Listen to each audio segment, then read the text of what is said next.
आइए साथियों, दोस्तों, मित्रों, आप सभी का जेके कंपटीशन सेंटर में हार्दिक स्वागत है। आज आपके लिए साइंस का एक चैप्टर लेकर आए हैं जो बार बार परीक्षाओं में आता है और विज्ञान से संबंधित है। जितने भी अम्ल हैं उन सारे अम्लों की व्याख्या की गई है, क्योंकि अम्ल से संबंधित प्रश्न बार बार आपकी परीक्षा में पूछे ही जाते हैं। ये बहुत ही महत्वपूर्ण अम्ल है, हर परीक्षा में किसी न किसी परीक्षा में ये आए हैं। उन्हीं अम्लों की व्याख्या इसमें लेकर आए हैं। आइए देखते हैं क्या है। पहला है फार्मिक अम्ल। फार्मिक अम्ल का प्राकृतिक सूत्र क्या है? लाल चींटियां हैं और बिच्छू के डंक है। और भी है कई, यानी इनमें फार्मिक एसिड पाया जाता है। और अगर आपसे पूछा जाए तो जुओं में भी पाया जाता है, जुओं में भी। और अगर आपसे पूछा जाए तो जो शहद की मधुमक्खियां होती हैं, शहद की मक्खियां, उसमें भी पाया जाता है। ये भी आपको ध्यान देना है। और आपका जो बिच्छू के डंक है, इसमें तो पाया ही जाता है। और ये लाल चींटियों में पाया जाता है। और इसका उपयोग क्या होता है, ये भी कई बार उपयोग से संबंधित भी प्रश्न पूछ लिया जाता है कि इसका उपयोग है क्या। उपयोग इसका रंगाई में होता है, रंगाई में होता है। और इसका चमड़ा कमाई में होता है। चमड़ा कमाई यानी चमड़ा बनाने में होता है। चमड़ा की सफाई में होता है।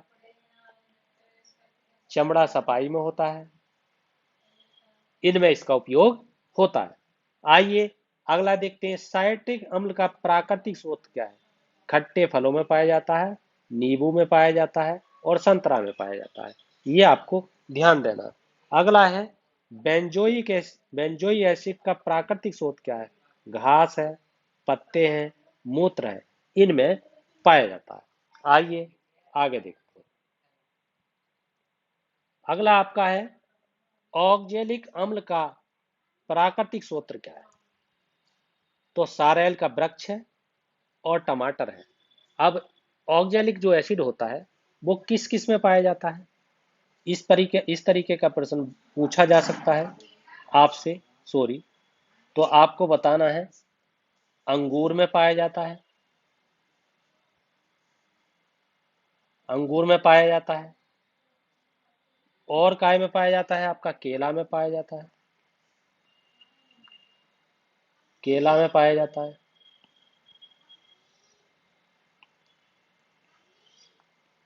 केला में पाया जाता है। और आपका इसके अलावा काय में पाया जाता है? और ये पालक में पाया जाता है। ये आपको ध्यान रखना है, पालक में पाया जाता है। इस तरीके से ये ध्यान रखना। अच्छा, इसका उपयोग क्या है? उपयोग भी कई बार पूछा जाता है कि इसका उपयोग है क्या।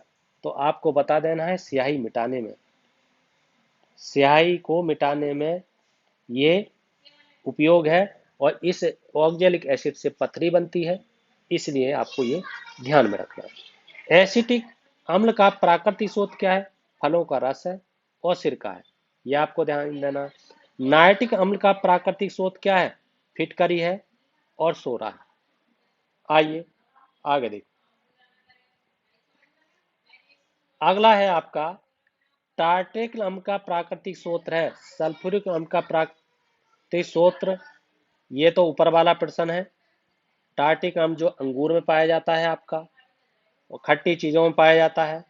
यह सल्फ्यूरिक अम्ल का प्राकृतिक स्रोत क्या है? हरा कशीस। ये थोड़ा सा उल्टा उल्टा हो गया है। टार्टिक अम्ल देखो इमली और अंगूर में पाया जाता है। लैक्टिक अम्ल का प्राकृतिक स्रोत क्या है? ये दूध में पाया जाता है। यूरिया का प्राकृतिक स्रोत क्या है? ये मूत्र में पाया जाता है। ये आपको ध्यान देना है। ये प्राकृतिक स्रोत बहुत ही महत्वपूर्ण है। और बेंजोइक एसिड एक होता है आपका बेंजोइक अम्ल, इसमें आपका बताया गया है ये ऑक्जेलिक है। और एक आपका बेंजोइक एसिड पाया जाता है जो बहुत ही महत्वपूर्ण है।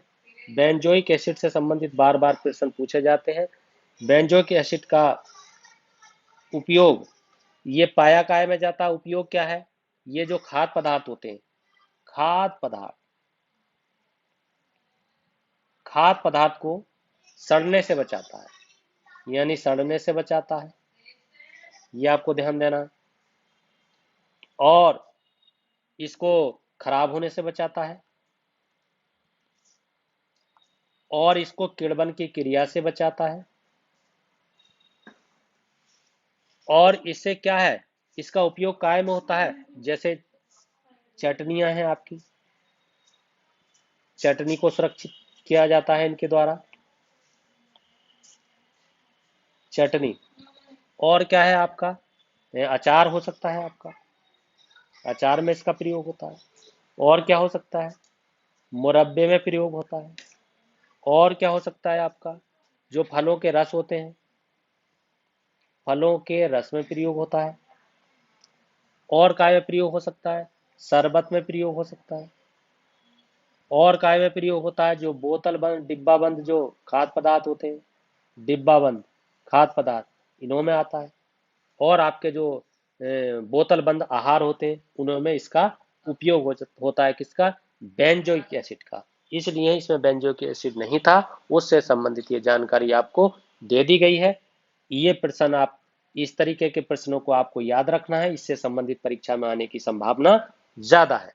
आइए साथियों, दोस्तों, मित्रों, बहनों, यदि आपको ये वीडियो पसंद आई है, इस चैनल को सब्सक्राइब कीजिए, लाइक कीजिए, शेयर कीजिए, कमेंट कीजिए, फीडबैक दीजिए। इसी के साथ आपका बहुत बहुत धन्यवाद।